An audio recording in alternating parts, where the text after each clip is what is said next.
প্রত্যেক বছর এখানে ঈদ সেলিব্রেশন করি পরের দিন সেমাই নিয়ে।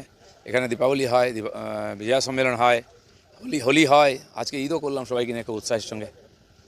আজকে রবিবার, সকলেই প্রায় বাড়িতে থাকেন। আপনি কলকাতা শহরে খড়গপুরে প্রচার কখন হবে? যাচ্ছি, আজকে দুপুর থেকে প্রচার আছে। প্রচার এখনও শুরুই করিনি আমরা, যেভাবে হয় সাধারণ বাকি পার্টির কর্মীরা বাড়ি বাড়ি গিয়ে প্রচার করছেন। আমিও বিভিন্ন অনুষ্ঠানে যাচ্ছি, প্রোগ্রাম আছে আজকে একটা, ওখানে গিয়ে সেখানে দেখা করব। বাকি প্রস্তুতি চলছে।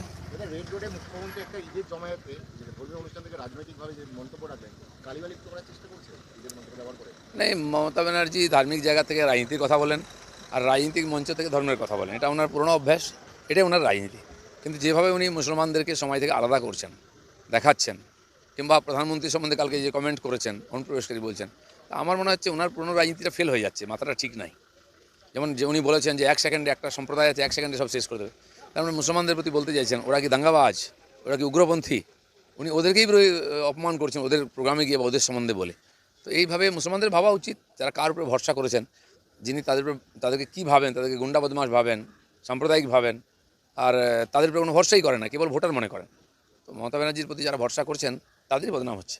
দাদা, আগামী সপ্তাহে নীতিন নবীন আসছেন রাজ্যে, মানে প্রার্থী তালিকা ঘোষণার পর বিভিন্ন রকমভাবে যে বিক্ষোভ উঠে আসছে, সেই কারণের জন্য কি এবার একদম নেতৃত্বকে মাঠে না, নামতে যারা হচ্ছে? ক্যান্ডিডেট আছেন আমার মনে হয় তাদের আমাকেও ডাকা হয়েছে, এখানেই মিটিং আছে 24 তারিখ।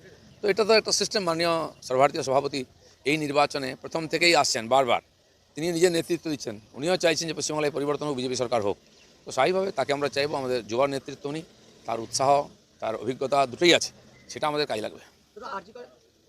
আজিকার ঘটনায় গতকাল তার পরিবারের কাছে যখন মিডিয়া যায় তখন পরিবাররা তারা জানায় কি যে ছেলেটি যে মারা গেছে সে তৃণমূল করত এবং মুখ্যমন্ত্রী খুব পছন্দ করত, কিন্তু এবং যে এলাকায় তার বাড়ি সেখানকার তৃণমূল কর্মীরা বা তৃণমূলের কাউন্সিলররা সঞ্জয় দাস তারা চাইছেন না কি খবরটা টেলিকাস্ট হোক। সেই এলাকায় লোকদেরকে তাড়াচ্ছেন, মিডিয়াদেরকে তাড়াচ্ছেন এবং সেখানে হুমকি চ্যালেঞ্জ দিচ্ছেন তারা। দেখুন, টিএমসির পেছনে আরজিকর পড়ে আছে। যে দুর্ঘটনা হয়েছিল 2 বছর আগে, সারা বিশ্ব জুড়ে আমাদের মুখ পড়েছে, সরকারের মুখ পড়েছে, সেটাকে চাপা দেওয়ার চেষ্টা করেছেন। বামপন্থী যারা আন্দোলন করেছেন তাদের সঙ্গে সেটিং করে চাপা দেওয়ার চেষ্টা করেছেন। হাইকোর্ট, সুপ্রিম কোর্ট পর্যন্ত চাপা দেওয়ার চেষ্টা করেছেন। কিন্তু পশ্চিমবাংলার মানুষের মনের মধ্যে যে জনরোষ ছিল, মানুষ সেই জনরোষকে আছড়ে ফেলেছে রাস্তার উপরে।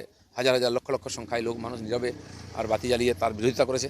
আবার আরজিকর, এক তো এই ধরনের যারা হসপিটাল যেগুলো আছে, আমাদের ঐতিহ্যশালী হসপিটাল, তার নাম আছে, মানুষ বিশ্বাস করে, সেগুলো মৃত্যু ফাঁদে পরিণত হয়েছে। আর এখানে যে ঘটনাগুলো ঘটছে নেগলিজেন্সির জন্য, কারণ অযোগ্য লোকেদেরকে টাকা দিয়ে করে পার্টির লোকদের ঢোকানো হয়েছে, কেউ কাজ করে না, কারো এফিসিয়েন্সি নেই, বারবার ঘটনা ঘটছে, সব পিঠ বাঁচাতে ব্যস্ত। এইগুলোকে তারা চাপা দেওয়ার চেষ্টা যায়, তার নিজের লোক, বাড়ির লোক মারা গেলেও তারা চেপে দেবে, কারণ রাজনীতিক লাভটাই তাদের কাছে বড়।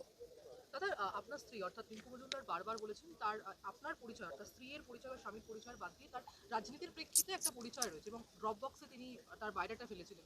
তবে দেখা গেল প্রার্থী হিসেবে তাকে মনোনীত করা হলো না।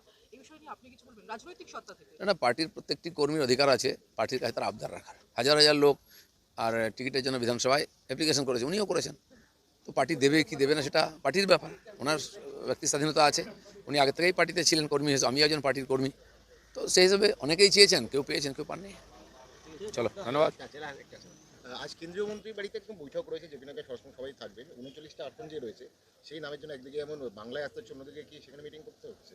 না, ওখানে পার্লামেন্টারি কমিটির মিটিং হয়, পার্লামেন্টারি বোর্ডের। তারাই শেষ অনুমতিটা দেন, লিস্ট তৈরি করেন। তাদের অনুমতি ছাড়া আমাদের প্রার্থী ঘোষণা হয় না। একজনের হলেও তাদের সামনে যেতে হয়। তো যেন দুটো ফেজে হয়ে গেছে, তৃতীয় ফেজে আমার মনে হয় ফাইনাল হয়ে যাবে, তার জন্য লাস্ট স্ট্যাম্পটা পড়ে যাবে আজকে।